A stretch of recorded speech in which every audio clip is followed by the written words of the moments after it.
Hey, welcome to another episode of Mr. Bench's Book Reviews. What's in the box today? It's heavy.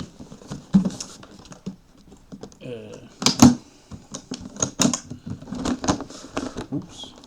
Here we go. There it is. The Parent Trap by Erich Kästner, author of Emil and the Detectives. Now, I know I don't normally give much context about the books, but this is an English translation of a classic German book, which has also been known as, I think, Lottie and Lisa, but this one is called The Parent Trap. It's really long, it's like 140 pages, so I'll just get started with chapter 1, see how far we get, and stop at some point. Has little illustrations in it. There you go. Presumably Lottie and Lisa. Though they may have different names in this translation. We shall see. Let's get into it. Chapter 1. There's a series of, whatever you call them, foreshadowings here. So I'll read them out. Let you know what chapter 1 is going to be about. Chapter 1. Seebühl on Lake Bühl. Bühl, this will be in a German-speaking country. Summer camps are like beehives. A bus bringing 20 new girls. Ringlets and braids. May one child bite off another child's nose. The King of England and his astrological twin. I'm already mentioning twins. How do you get laughter lines? Okay. Do you know Seebühl? The mountain village of Seebühl on Lake Bühl?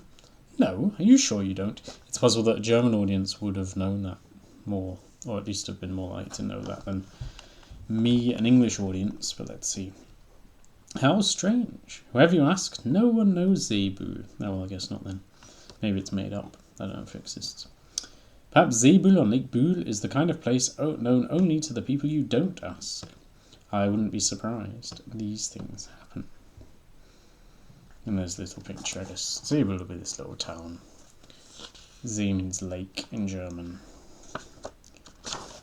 Well, if you don't know Seebühl on Lake Bühl, then you won't know the summer camp in Seebühl on Lake Bühl. I don't know if it's meant to sound weird, but obviously in English translation, constantly saying Seebühl on Lake Bühl does sound slightly unusual.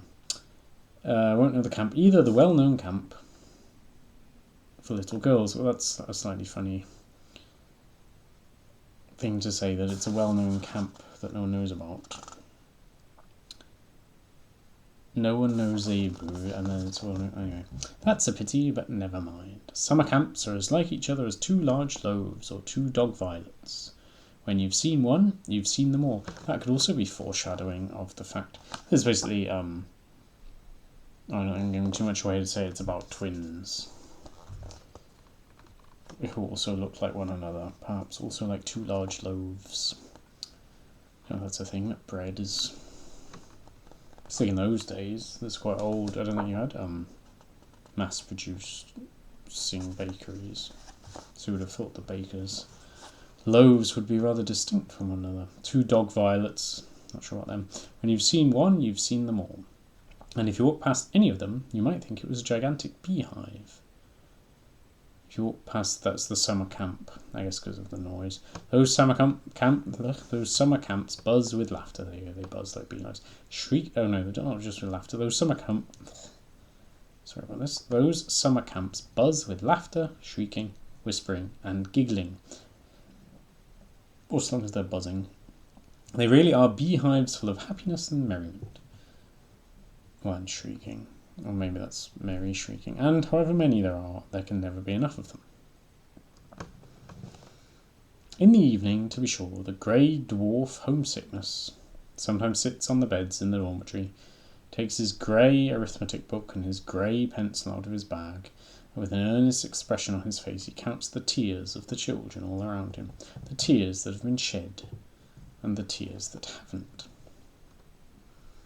I don't know if the grey dwarf homesickness is like a traditional thing from German folklore, or if this is Kästner's innovation. It's one of the tricky things about reading foreign literature. You never know if you're missing out on lots of background knowledge. But by morning you may have noticed he has always left. Then there's a clattering of cups of milk and a chattering of little mouths. It's quite good, that's the translator's work, that, the clattering and the chattering. I don't know if they rhyme in the German. Each trying to talk louder than the next child. Then hordes of little girls. I guess this is it says it's a camp just for girls. Run back into the cool bottle green lake to bathe, splashing, shouting, screeching with delight, crowing and swimming, or at least trying to look as if they are swimming.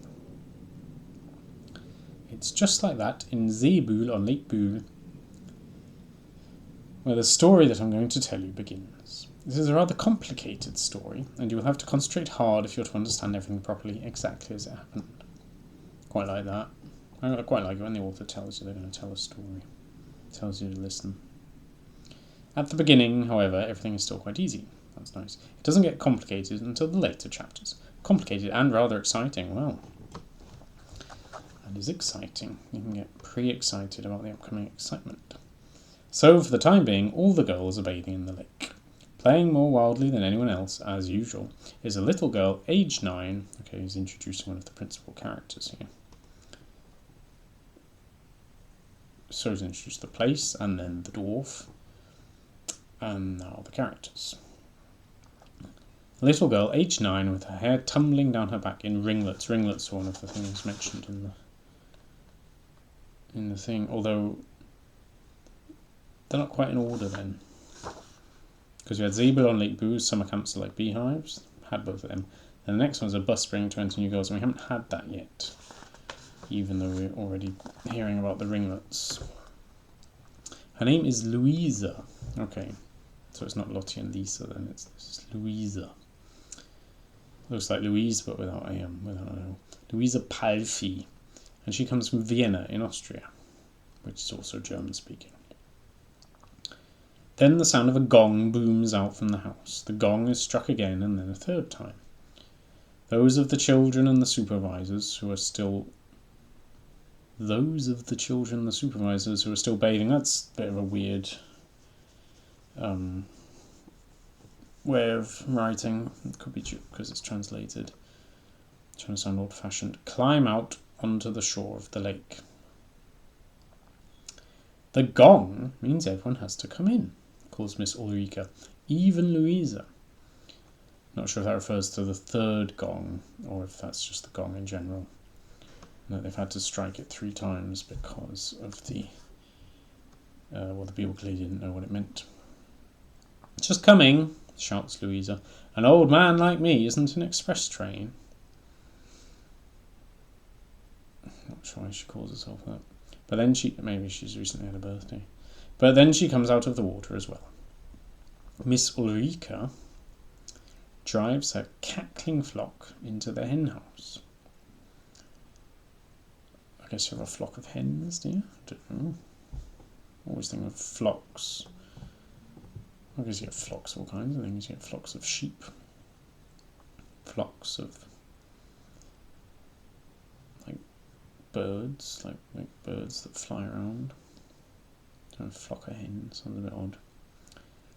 Sorry, I mean into the dining room. I mean, you could say that's slightly sexist, saying that the girls are cackling and hen-like. So, I don't really. It will be lunchtime at 12 noon on the dot. And then the girls will be looking forward to the afternoon, full of curiosity. Why the curiosity, you may ask? Well, be this busload of people I expect. Because 20 new girls are expected in the afternoon. 20 little girls from southern Germany, which is not that far from Austria. Will there be any stuck-up children among them? A couple of chatterboxes? Perhaps some dignified old ladies of 13 or even 14. Louisa was 9, so I don't know the age range, but I guess 13 or 14 is the upper end.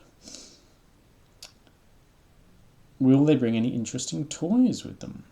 Quite like this way that it's the narrator's voice. I mean, it's not in direct speech or anything, but lots of questions.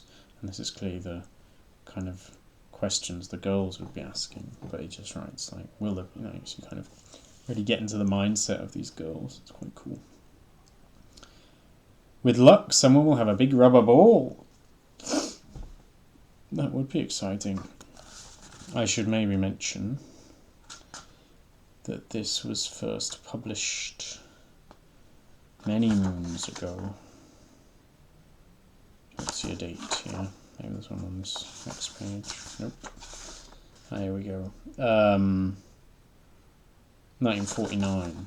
So, no Game Boys or anything in those days. Big rubber ball would have been quite exciting.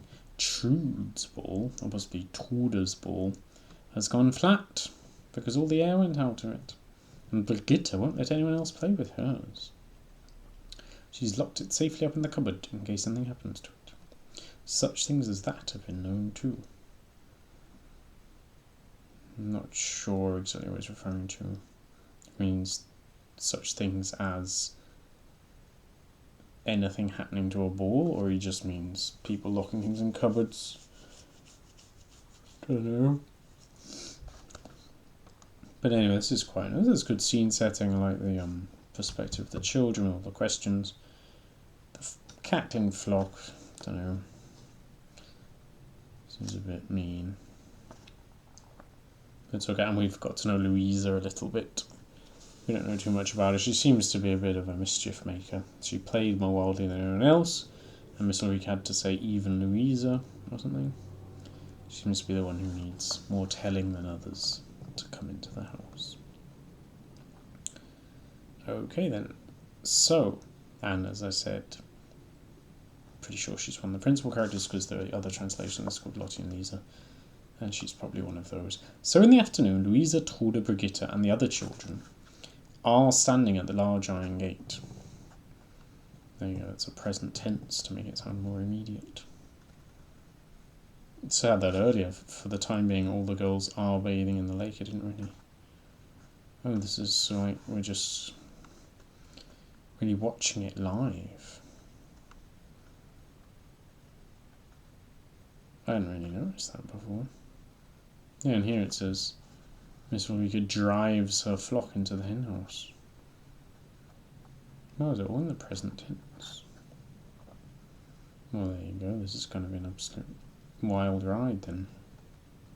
Particularly with Louisa, who's known for playing more wildly than anyone else. I better get back to it. So in the afternoon, Louisa, Trude, Brigitte and the other children are standing at the large iron gate, which is wide open, and waiting excitedly for the arrival of the bus that was going to pick up the new girls at the nearest railway station. If their train came in on time, they ought to be... ... and here's a little picture, look. That's going to be the twins. Two quite similar looking people. And this is also the introduction of the ringlet braid juxtaposition, which we see as a picture before we are told about it, except for the little thing at the start. The bus driver hoots his horn. They're on their way. The bus comes along the road, turns carefully into the drive and stops. The driver gets out and is kept busy helping little girl after little girl out of the bus. So this is too many 13 and 14-year-olds. And not only little girls, he also unloads suitcases and portmanteaux, dolls and baskets and bags, stuffed toy dogs and scooters and parasols. I don't know if stuffed dogs were more common in those days in Germany than teddy bears. Not sure when the teddy bear got big in Germany. And thermos flasks and raincoats and rolled up rugs and picture books and botanical collection cases and butterfly nets. This is one of these things where you where the author, unless you wrote it, does lots of these and rather than using a list separated by commas. If you put and in between each thing, it makes it sound like lots and lots and lots, because it just feels like it keeps on going. It's like if an excited child tells you what they've been doing, and they go, and then we did this, and then we did this, and then we did this. So all these ands, makes it sound like the bus driver has to unload lots of stuff. There we are, a wonderful jumble of all sorts of things. Finally, the 20th little girl appears, with her possessions, in the doorway of the bus. She is a serious-looking little thing. The driver puts out his arms to help her down. The little girl shakes her head, and her two braids swing in time with each other. "No, thank you," she says politely but firmly, and she clambers down to the running board. That's just the thing on the side of the bus, I think. Safe and sound and perfectly sure of herself. Once down on the ground, she looks shyly at all the other girls. Suddenly, were we told that it was 20 out of 20? Yes, 20 little girls from Southern Germany, so she's the final. Well, also it says finally the 20th little girl appears. Well, you don't know how long things took. Maybe she just is the final girl. But I expect getting all those scooters and parasols took a while. Suddenly, her eyes widen in surprise. She is staring at Louisa. Louisa's eyes are wide open too. She is equally surprised as she stares at the new girl's face. Well, that's because they'll be the twins, or the people who look as though they're twins. The other children and Miss Ulrika, who's in charge of them, all look at each other, baffled. The bus driver pushes his cap back, scratches his head, his jaw drops and stays dropped. Why, you may wonder. Well, because we have the illustration. Well, I've read something very similar before. But yeah, because Louisa and the new girl are as like as two peas in a pod. They're not as like as two dog violets. Peas in a pod is a more common. What is it? An idiom? Simile? It is true that one of them has long ringlets and the other has neatly plaited braids, but that really is the only difference.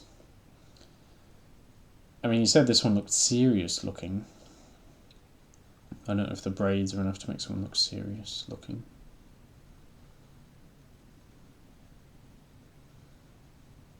I don't know. Or if the face itself is enough. Then Louisa turns around and runs into the garden as if lions and tigers were chasing her. "Louisa!" calls Miss Ulrika. "Louisa!" Then, shrugging her shoulders, she takes the 20 new girls into the house. Last of all, hesitantly and in astonishment, the little girl with the braids walks through the doorway. Oh, she was last off the bus, last in. Don't know if it's always her strategy to bring up the rear, or if she's just nervous. We shall see. I'm not going to get very far with this. I mean, I've already been going for a quarter of an hour. I don't think I'm even going to finish the first chapter, but already getting a good feel for it. I mean, this is something of a classic, at least in the original. So, I'm not really surprised. I mean, it's doing some good things, isn't it? But let's see how we get on further. Mrs. Muthesius, the head of the summer camp, is sitting in her office discussing the menus for the next days with the old cook, a lady who knows her mind. There's a knock on the door.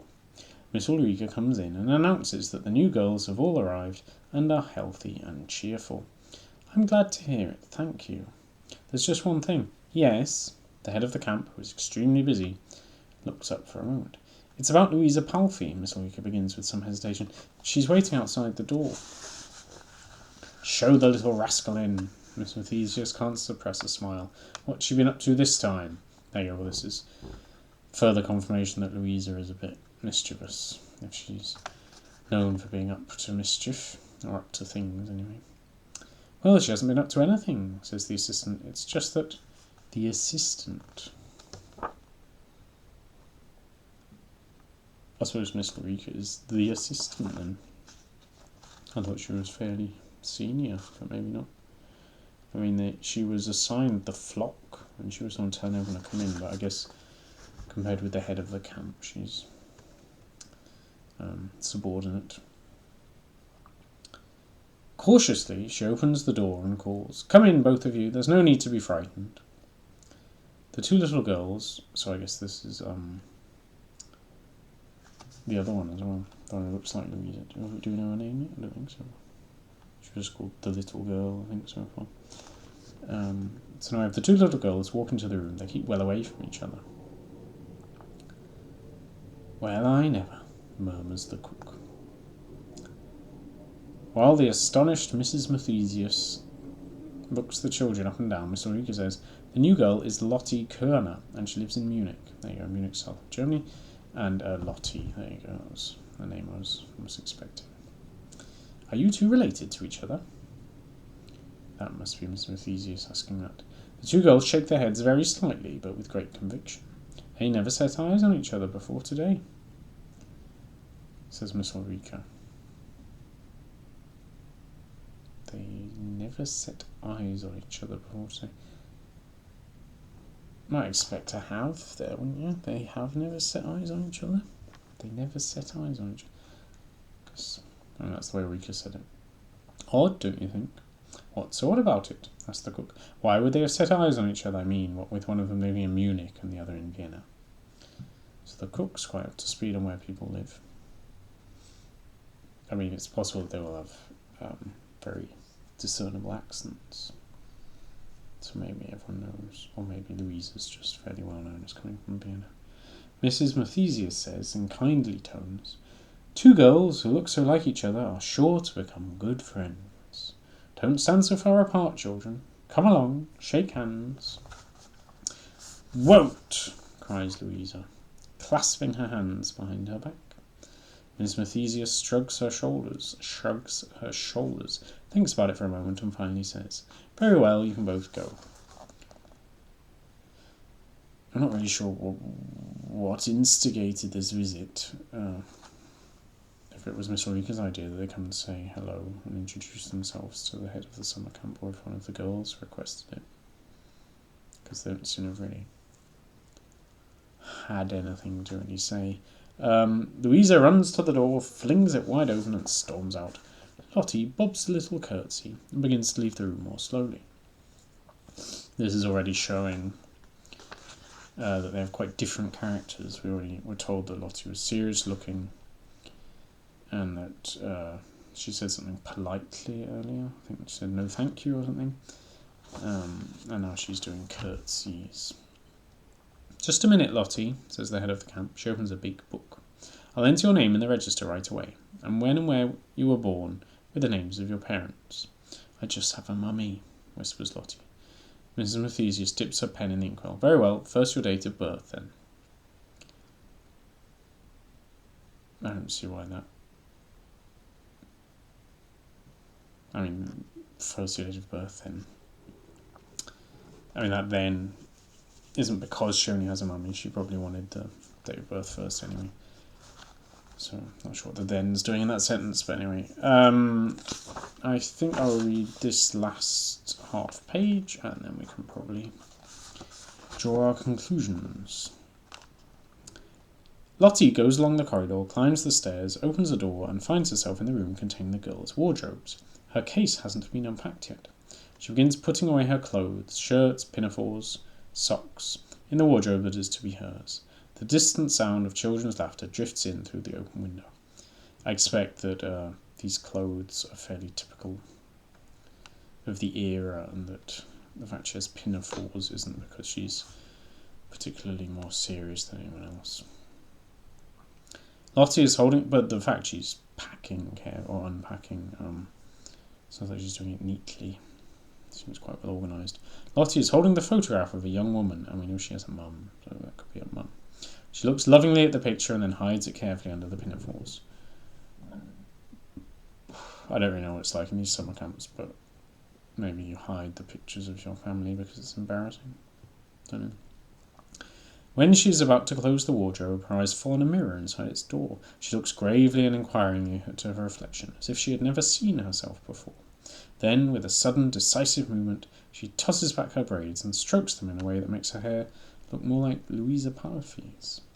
Somewhere a door bangs. Lottie quickly lets her hand drop to her sides, as if she has been caught out doing something naughty. Well, that's funny. The moment she starts changing her hair to look like Louisa's, she feels as though she's being naughty, which is also Louisa's character. Well, you can see why that's a classic. I mean, very tight. The present tense is interesting. I hadn't really thought about that before, but I mean, it reads quite well. There was that one thing They never set eyes on each other. It's not easy translating things, you know. Particularly, it could be that there is just something a bit odd in the German that you don't know. Do I keep the oddity, or do I try to make it seem less weird? I'm saying it was translated in like 2014, according to this, 2014. I know it's originally from 1949, so you also have to decide whether to not just translate across languages, but also translate from one era to the next. I mean, I don't mean you just give them all Game Boys, but, you know, there are certain phrases that were probably used in the 1940s that weren't used so much in 2014. But yeah, pretty good book. It's longish, but I was enjoying it. We didn't even get through all the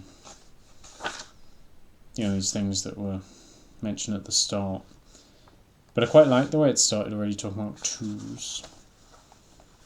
Something about it's like each other's two large loaves. So it's like, and then you get the twins being like each other, and that's pretty smart, isn't it? Yeah. So Parent Trap, go get it. I mean, you don't have to, but I mean, you may have already read it, because I think it's been read by a lot of people. I mean, there are even films made of the story. Adaptations, as it were. I think there's even a thing, I think it's been adapted quite, like changed quite significantly as well, put in the modern era. So, you know, something called Hanny and Nanny, or Hannah and Nana or something, or kind of teenage lacrosse playing girls at a summer camp of some sort, film. But these are 9-year-olds, so that's just one thing they've like changed, you know, probably. I think they can appeal better to some sort of demographic in that way. But there we have it. I shall stop rambling and let me know what you think in the comments, and I will see you next time on Mr. Pinch's Book Reviews. Bye.